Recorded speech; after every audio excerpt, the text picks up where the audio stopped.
Hi guys. Okay, this is the PDF. This PDF I worked on for basically all last week. I was going to present, but it was canceled 10 minutes before I was to present. So I made this beautiful, beautiful slideshow, and 10 minutes before I was to present it, it was canceled. So I went into this thing. I'm like, everything I do is for nothing. Everything I try to do is for nothing. And I try my best to keep and remain positive, but to have opportunities that just fail, and it seems like everything that has to do with my husband's case fails.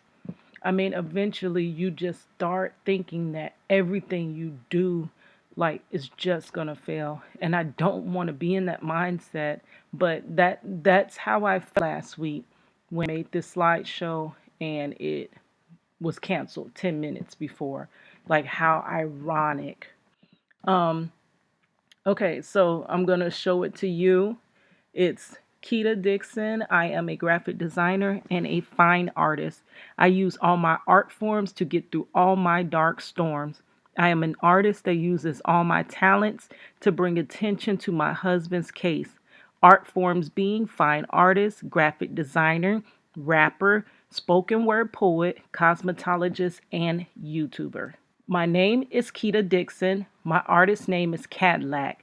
I am a shy, quiet, reserved person that instead of expressing oneself through verbal communication, I use the universal languages of art and music.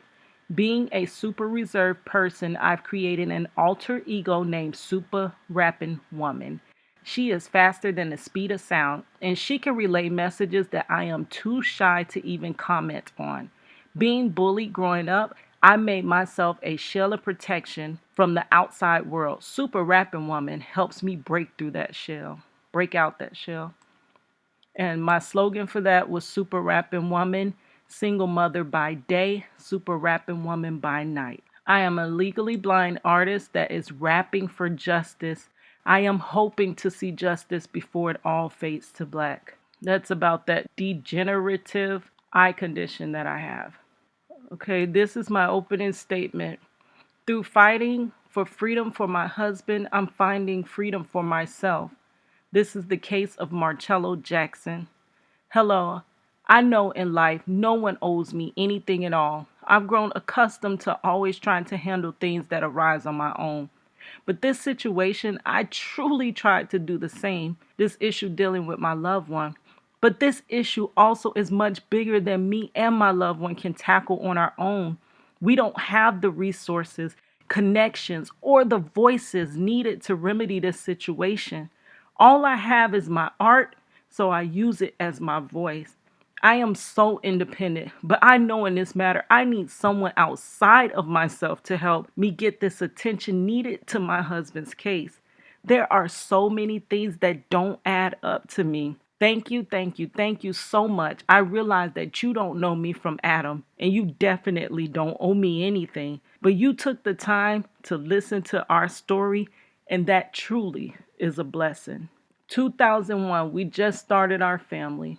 These illustrations are from a storybook that I created to tell my husband's story easier. They are also song lyrics from a song that I wrote about his case. The song is called Hold You Down. I'll link that in the description box.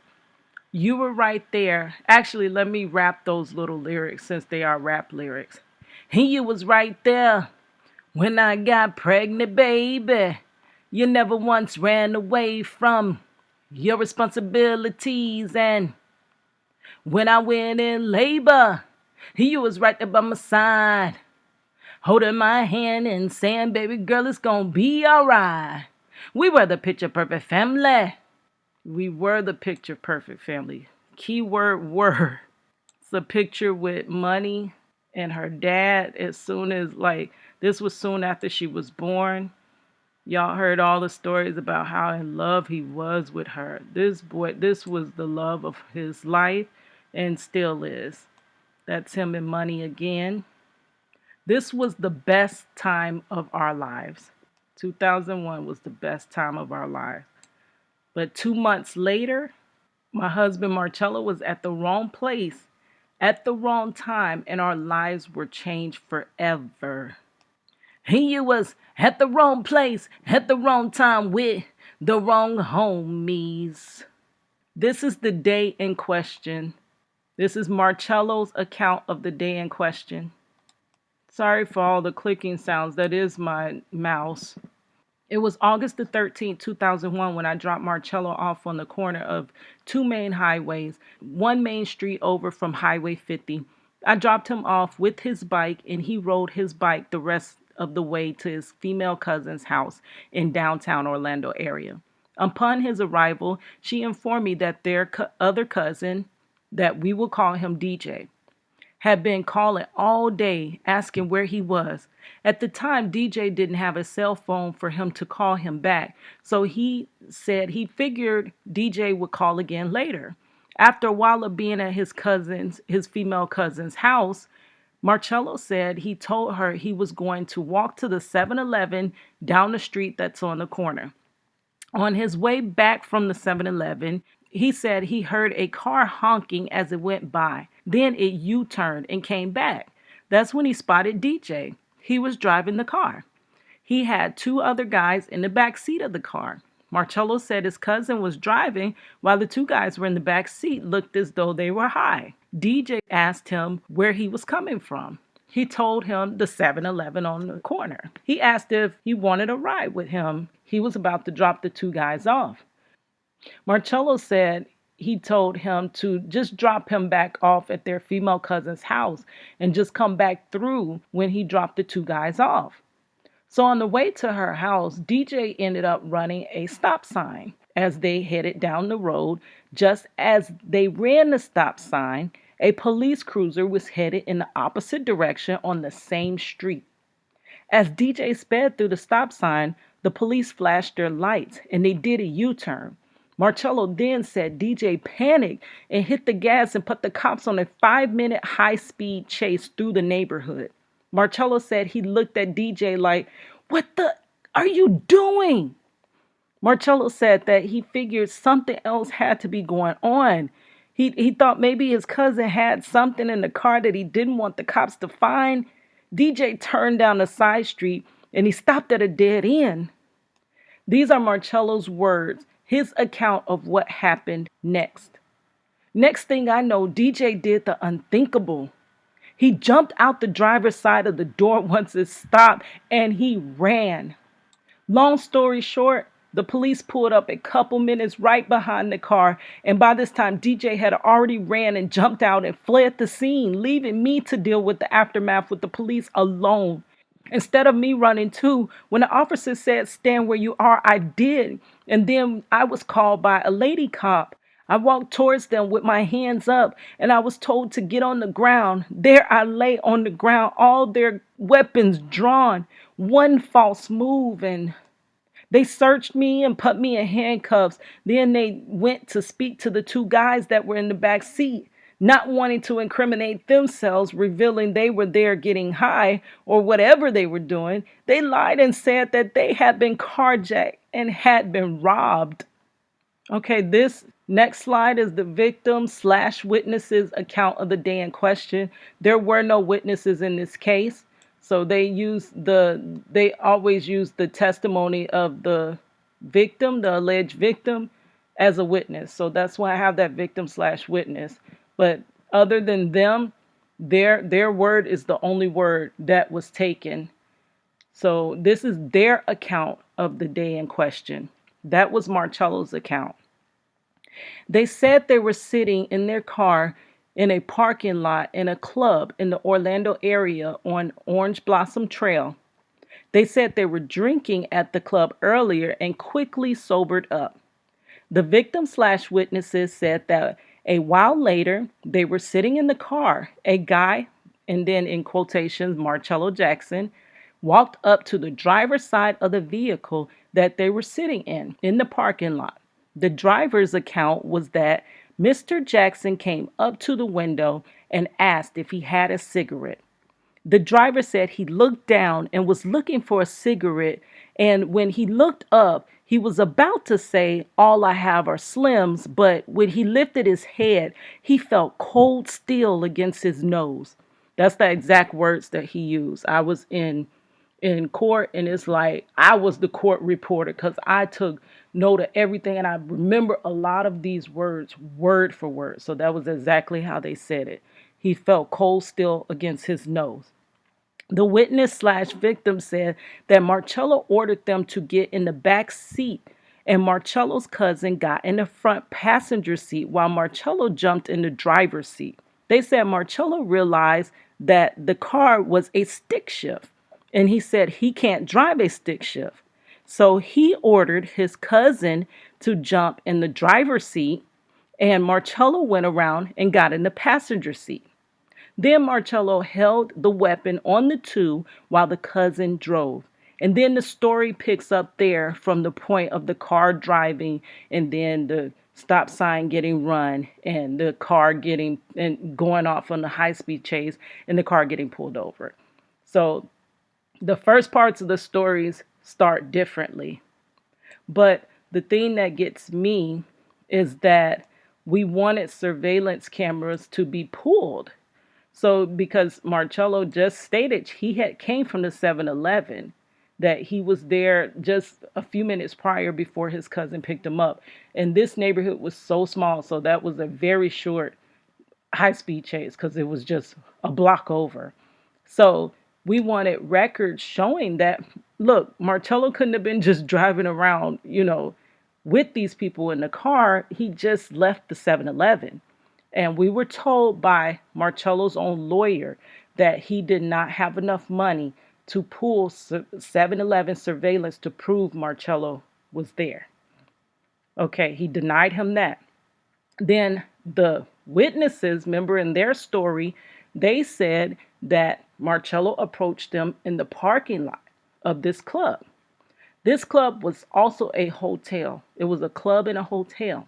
They account nobody was in the parking lot but them. No security. There used to be security that let people in the parking lot and stuff like that. There was nobody there. There was nobody that was at the club just hanging around afterwards. Nobody in the parking lot, which this all sounds false because this is a hotel that people frequent, from all over. They come downtown Orlando for this club. So, and it was a Sunday night. They said nobody was out there. Sunday night back in the day, that was a big night for that club. I couldn't believe nobody was there. Then we asked for surveillance. Could we get surveillance of the parking lot of what happened? And Marcello's own lawyer told us no, because the club does not have surveillance outside. That as well sound so false.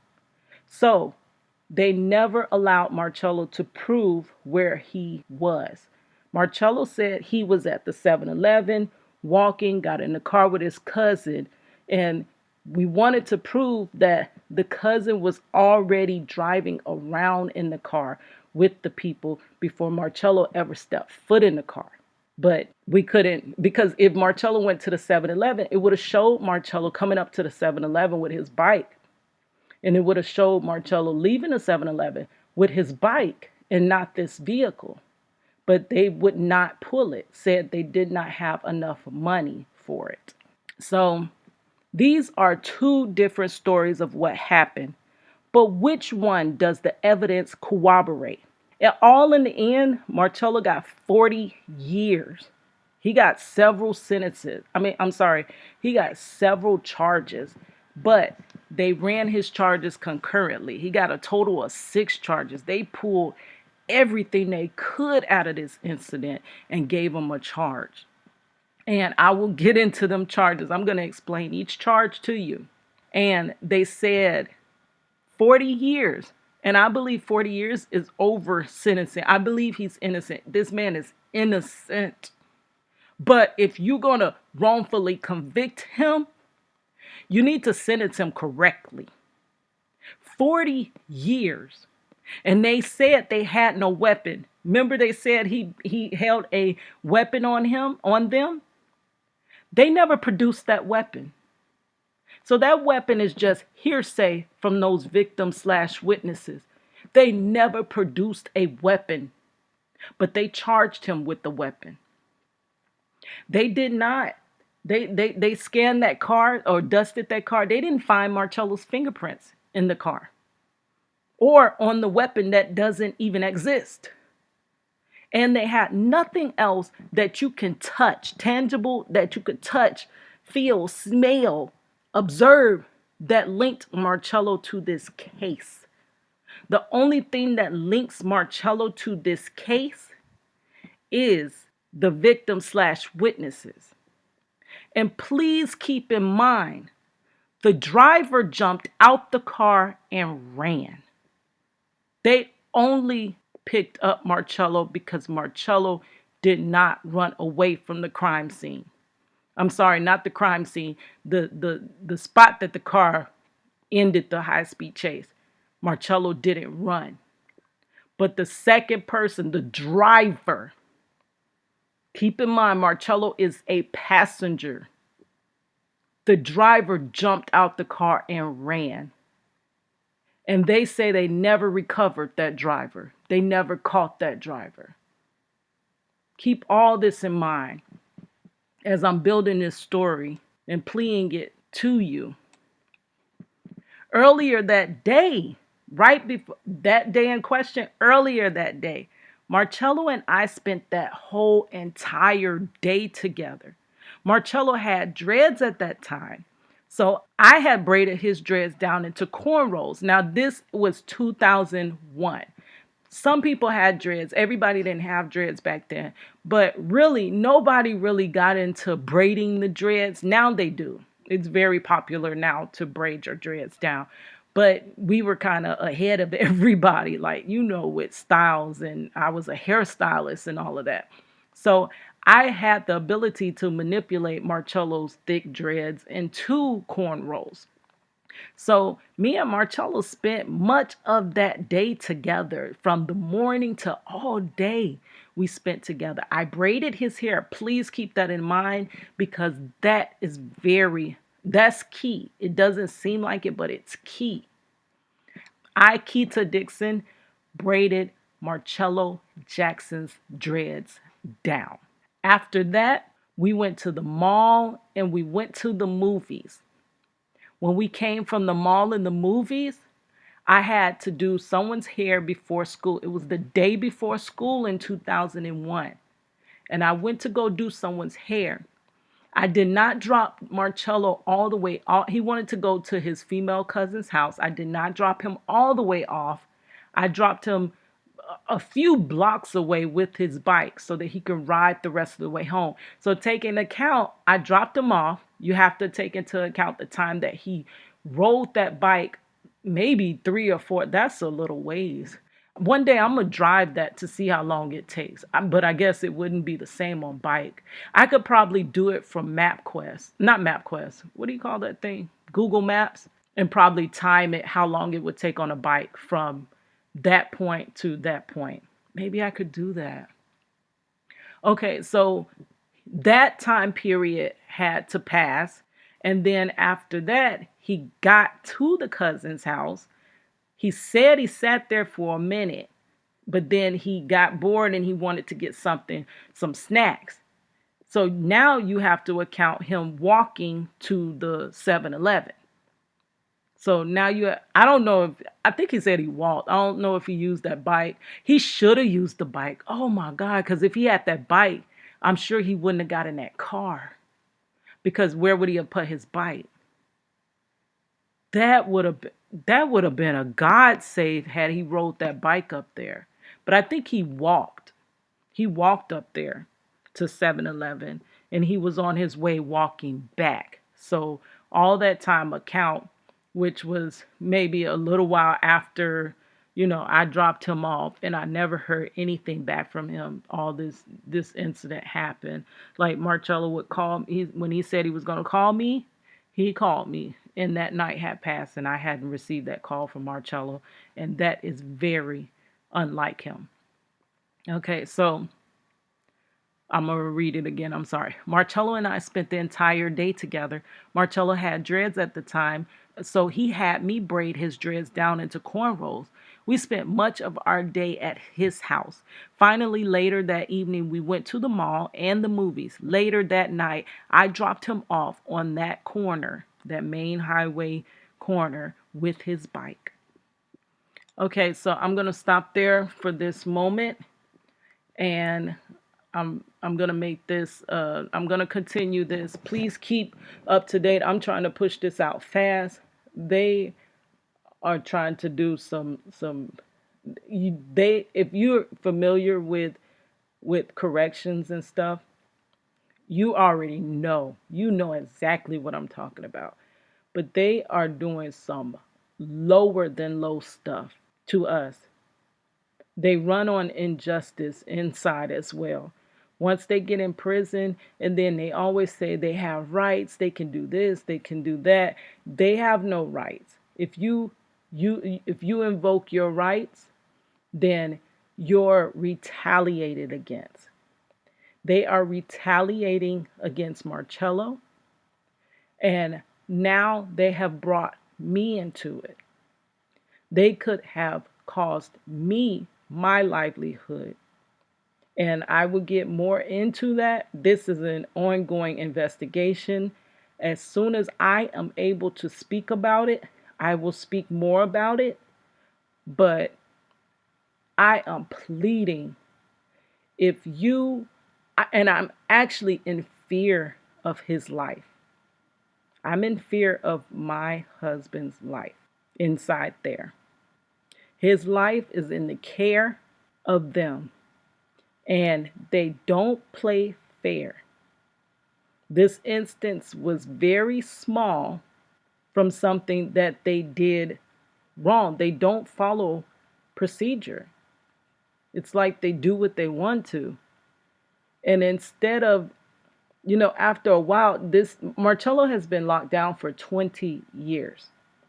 So Marcello went through basically end of his teenage years to young adult years to young man years to about to be 40 years old. He has grown up in prison. He has been locked down in prison. He, over all these years, has been a grown man. Sit down and shut up. And then you say, no, I have the right. No, sit Joe down and shut the up. That's how they deal with them. Even if you're not doing anything wrong. After a while of a person not doing anything and not invoking, you have people that are coming to work and just looking for something to jump on you about. You're already oppressed. You're oppressed in there. There's nothing really to motivate you. You have to find your own motivation in there. And many people find it through spirituality, or they find it through family or whatever. They try to hold on to whatever can keep them sane. And Marcello has stated many times, I am the one that has got him through this sentence. And without me and his daughter, he would not have made it this far. He said he would have gave up a long time ago. So I'm going to continue this here. Don't worry, I have plenty of slides to show you. Beautiful slides. I spent all last week working on this, and it ended up being 177 slides. Marcello kept telling me, I know you got to be done with the slideshow. I know you got to be done. And I'm like, no, this is a now or never moment. Like, I'm finally, somebody wants me to tell your story. I'm finna tell everything. And this is going to be the breaking point, and we're going to finally reach the world, or reach somebody that can help us get your story from up underground, because it's buried. And nobody knows it but me and a handful of other people. But no, I need the world. I need the world fighting for Marcello. And I continued to Photoshop and refine it and write more, and because I wanted this whole story out. And it was canceled. And I thought I did that 177 page PDF for nothing. But it's for something now. I'm finna chop these up into several little videos. And I'm going to plead to you guys on YouTube Marcello's case. If you at all ever said, I wish I can help you, please, this is the time. We can't let no more time pass with Marcello being in prison. We can't let no more time pass. If you're fearful that he is guilty, he's done 20 years. Nobody in his case was shot. Nobody was hurt. No scratches, no bruises, no broken nails, nothing. And nobody was killed, shot, or hurt. The victims / witnesses say they were drinking at a club and quickly sobered up and were able to give account of what happened. But in your account, why do you only pinpoint Marcello Jackson? And you never say anything about this driver. You placed it all on Marcello. So with all those facts being said, even if Marcello is guilty, 20 years is enough of his life. I beg you now, I have begged you before to please. And I got some people that, and I'm not talking to you because you have been supporting me. And I thank you from the bottom of my heart. So much you have supported me. But it is time for this story to break out. Break out. The world needs to know. And I believe once the world knows this man's story, this man will be free. You have the ability to help me free Marcello Jackson. I have pleaded and begged for you to check out his petition. I have pleaded and begged for you to check out his GoFundMe so that maybe I can raise money for real legal, that can open the case back up. I have had the petition move a little, but it's not enough to make a change. It's not enough to make them listen. It's not enough to make them look into his story. It's not enough. And I'm so grateful that I have how much help I have. But 383 signatures are not going to make the corrupt look at this case. It's not going to make anybody take notice. So if you want to help me throughout this process, everything that I upload, please watch it in its entirety. Watch the full video.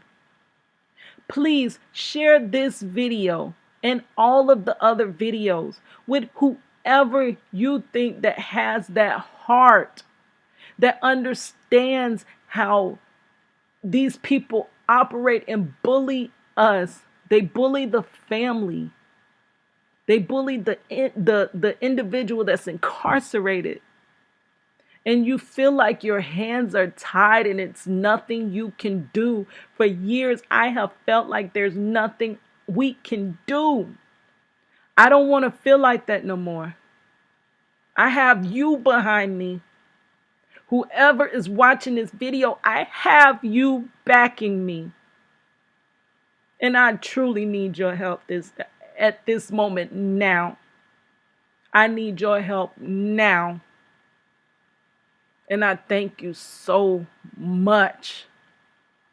If you made it this far and if you are willing to help with this situation by sharing the videos, sharing the petition if you can, or just reading the petition and signing it, and or if you feel compelled for the GoFundMe, I just ask $1. I thought that maybe if enough people just if it got out and everybody just gave me $1, it still would add up. It still would add up. If you can't give, if you could just share it, it still would add up. I just need some momentum. It's like Elsa touched this case. And it's just sitting there. And it's like no matter what we do, it just sits there frozen. Thank you guys so much for your time. It's your girl, Cadillac.